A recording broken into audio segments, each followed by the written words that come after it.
Hey y'all, I'm the 8-bit guy? What the heck is going on here? Hey y'all, I'm DJ, and I'm filling in this week for the 8-bit guy while he's on vacation with the family. Some of you may recognize me from the video about the IBM PC Junior monitor repair a while back, and others may have seen my channel, which you'll find in the link down below. A friend of mine asked to borrow a NeXTStation computer so that he could develop some software for a project that he's been working on. So today I'm going to clean one up, upgrade it a bit, show you what I did. Before we get too deep here, I just want to say that I don't have multiple cameras and I didn't have a whole lot of time to devote to this project, so when it comes to most of the restoration video clips, I only have one camera angle. I'm sorry for that, but it is what it is. This machine hasn't been stored in the best possible way, but it's not the worst looking machine that I've seen either. Its prior owner had put tons of stickers and glitter glue all over it, so the remnants of that all need to be cleaned up before we can proceed. I also want to give this machine some upgrades before I loan it to my friend. So my objective here is not to take this back to a like-new condition. I just want to clean it up, make it more presentable, and most importantly, I want it to run the best that it can possibly run. So at this point, you might be saying, hey, DJ, what the heck is a NeXTStation?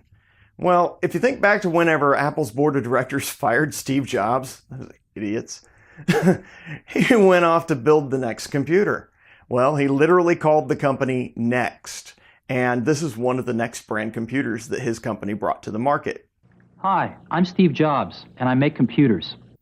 This machine, and more specifically its operating system, are directly responsible for what makes a Macintosh today. At the core of NeXTSTEP and OpenStep operating systems is a BSD Unix system based upon the Mach kernel. The OS had a fully graphical environment with a spot on the screen where you dock your applications, and even all the way down to the way that things are named in the file system, like terminal.app. All of that traces back to NeXTSTEP. These were all Motorola 68K based machines, just like the early Macs, and they were really fun machines to use. This one is commonly referred to as a mono slab because it produces no color, just like the early Macs, and because its form factor is that of a pizza box style slab. All the monochrome Nexts used this megapixel display, which was the highest resolution computer display at the time that it was created. It was literally 1 megapixel in size. Doesn't sound like much today, but at the time it was massive. And I'll start with the monitor since it's the dirtiest. We want to get all the dirt off, but there's also sticker residue that we should remove, as well as this glitter glue that's on the back. So we'll have to get into the crevices with a brush and with a microfiber towel and stuff like that. There are some areas of the system that were damaged either in storage or during handling or during the prior efforts to remove the decorations that the previous owner had done to the system. There's not a lot I can do about scratched paint here. I mean, the plastic is textured with a matte finish black paint. I did end up using some alcohol on the monitor, but I don't recommend it. It will soften and remove a lot of the paint that covers the surface of the monitor. In my case, it did help smooth out some of the imperfections, but other places it did remove too much of the paint. Thankfully, most people will never notice. And this monitor, like most Next monitors, or just monitors in general, had some issues due to older dried out capacitors. I went ahead and recapped all the electrolytic capacitors in this monitor to help us get the crisp picture and the great contrast that you'll see later on in this video. So next, let's hit the keyboard. The keyboard really needs a bath. I mean, most of the time the system was stored, nothing was covering the keyboard, so every little speck of dust that got between the keys, it did. And then there's some tiny little nibbles out of the rubber gasket that goes between the halves of the keyboard case, so maybe there's some mouse pee in there too. Oh, that's gross to think about. But, you know, we'll get the keyboard out of its enclosure and remove all the keycaps, clean all the dust out from under the keys, and put all the keys into a bowl of soapy water and scrub them all down with a toothbrush. I'm sure it'll look great when we're done. Next, let's check out the main CPU unit. I mean, you see this glitter glue on the NeXTStation logo here? I'll have to hit that with a brush to get all of that out of there. And then there's another one of these silly glitter heart sticker things. Oh, these are such a pain.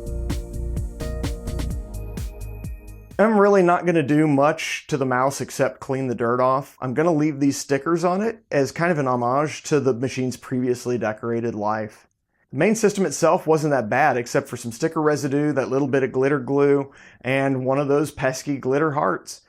There's a bit of paint transfer on the top, but it's under where the monitor sits, so it'll never be seen. I tried to remove it, but I wasn't very successful.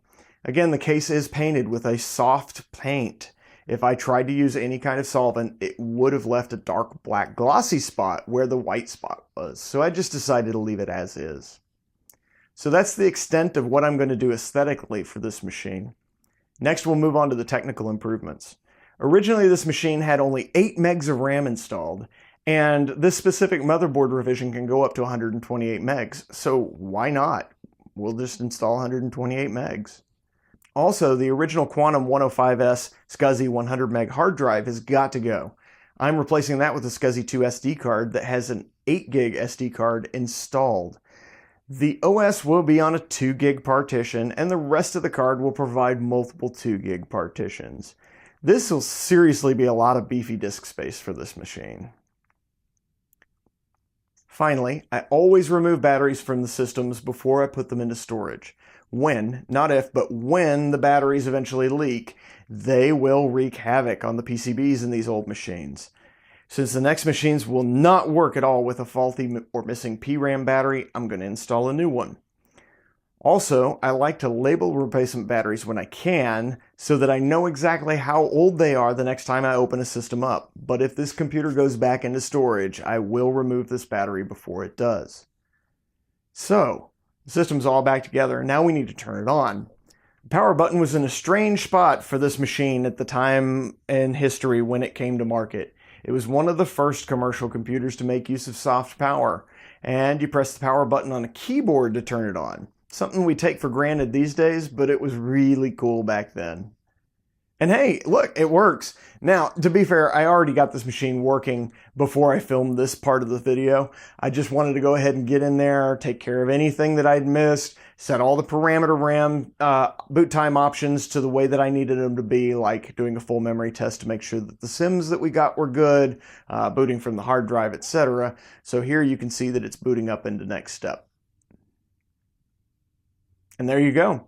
This video isn't intended to be a showcase of all the great things that this hardware was capable of, or how the operating system worked, or its direct influences on Mac OS X, but it's just the restoration of this specific machine to bring it back to a clean and operable status. I hope you enjoyed watching this process, and if you did, please give the video a thumbs up. You can also check the video description below for links to my channel if you want to see more of my videos, and you'll also find links to the 8Bit Guy's Patreon page as well as his website where you can find all kinds of great products he offers. Until next time, I'll see ya. Bye.